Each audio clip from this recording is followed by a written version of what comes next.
বোন, আমার কাছে বেশি ওয়াজ ছেলে মেয়ের আলাদা নাই। আপনার সতর আর পুরুষের সতরে কিছু পার্থক্য আছে। ঢাকাতে আপনার জন্য অসুস্থ হন আপনি, সেখানে সলাৎ আপনার জন্য নিষিদ্ধ এবং এতে আপনি পরেটার কাফারা করতে হয় না। পুরুষ কখনো তার জন্য সলাৎ নিষিদ্ধ হয় না, সে পড়তেই হবে যতদিন সে বেঁচে আছে, একদিনের জন্য তার জন্য নিষিদ্ধ হয় না। এইভাবে কিছু পার্থক্য আছে। পিতৃ সম্পত্তি আপনি ভাইয়ের অর্ধেক পাবেন, এটা একটু ভিন্নতা আছে। আপনি মা হবেন ও বাবা হবে, এখানে কিছু ভিন্নতা আছে। এছাড়া পৃথিবীতে যত আমল ইবাদত আছে পুরুষ মহিলার প্রায় সমান। রুজি রোজগারের জিম্মেদার পুরুষ, মহিলা না। রুজি রোজগারের জিম্মেদার কে? কে কে? গার্মেন্টস কর্মী আমার ওই বোনরা যারা ঘুম থেকে ওঠে সকালবেলা লক্ষ লক্ষ পুরুষের সাথে ধাক্কাধাক্কি করে গার্মেন্টসে কাজ করতে যায়, ওদের কি বাবা নেই? ওদের কি ভাই নেই? কোন পুরুষের সাথে কি ওদের বিয়ে হয়নি? কুলাঙ্গার কি ওই ভাই না? কুলাঙ্গার কি ওই স্বামী না? কুলাঙ্গার কি ওই পুত্র না? যে বেঁচে থাকতে তার বোন, তার মা, তার স্ত্রী কাজ করে তাকে খাওয়াইতে হয়, অথচ তার জিম্মেদারি ছিল না। দোষী কে এ জায়গায়? মেয়ের চাইতে বেশি দোষী এখানে ছেলে।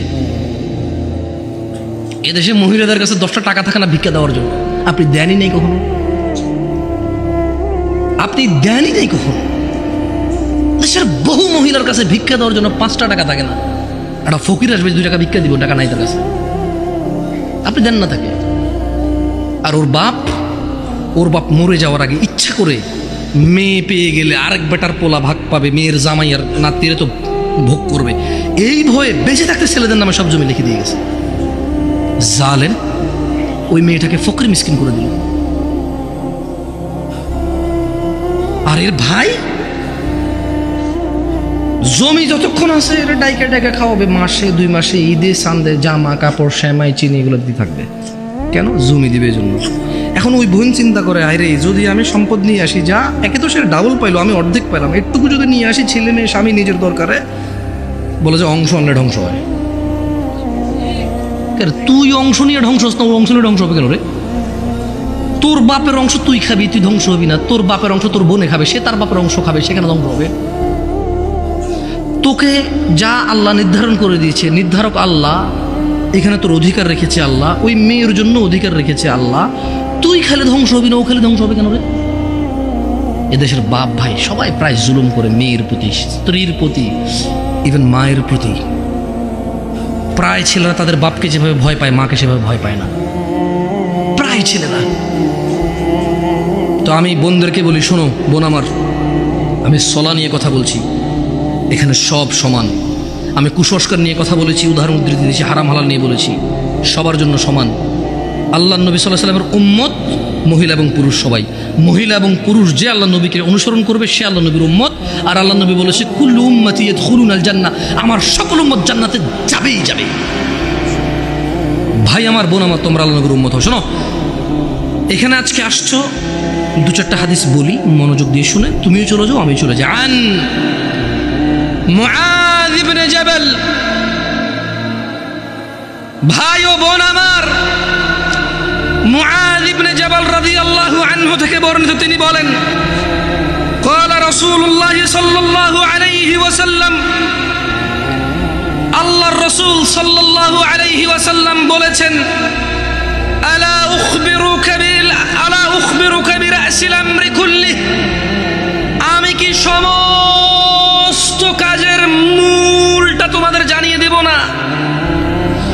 ওয়া আমুদিহি ওয়া যিরওয়াতি সানামি, আমি কি তোমাদের সমস্ত কাজের মূল, স্তম্ভ ও সর্বোচ্চ শিখর সম্পর্কে জানিয়ে দেব না? কুলতু বালা ইয়া রাসূলুল্লাহ সাল্লাল্লাহু আলাইহি ওয়াসাল্লাম।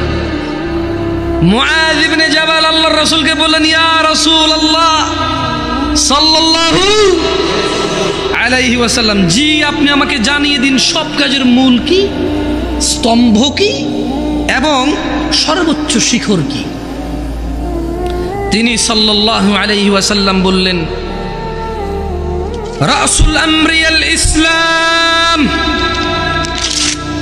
রাসুল আমরি আল ইসলাম, সমস্ত কাজের মূল হচ্ছে ইসলাম, সমস্ত কাজের মূল হচ্ছে ইসলাম।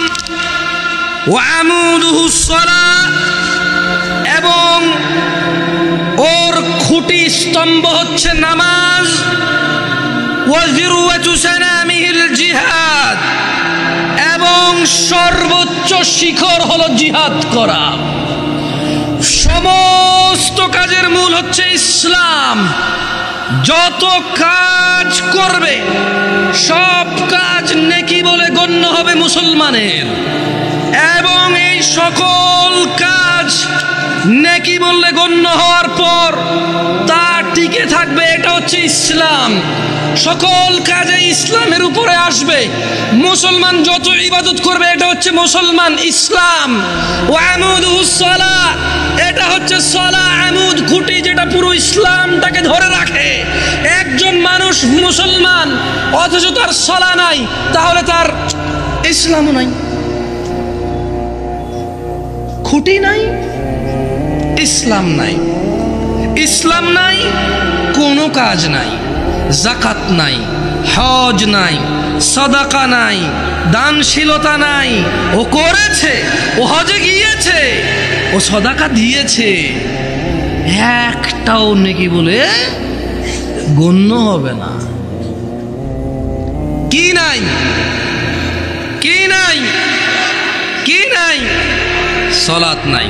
আমি বলি সালাত মানে এই খুঁটি না থাকলে, এই খুঁটি না থাকলে ওর ইসলাম নাই। ও মরে গেলে কোনো কাজে আসবে না, ওর ইসলাম খুঁটিবিহীন। আসলে ও মনে করে এটা ইসলাম। সালাত যেহেতু নাই, ওর ধর্মও নাই, দ্বীনও নাই, ঈমানও নাই, ওর শিরক কি, কুফরি কি, ওর জীবনটাই বৃথা, ওর পুরো ইবাদতটাই বৃথা।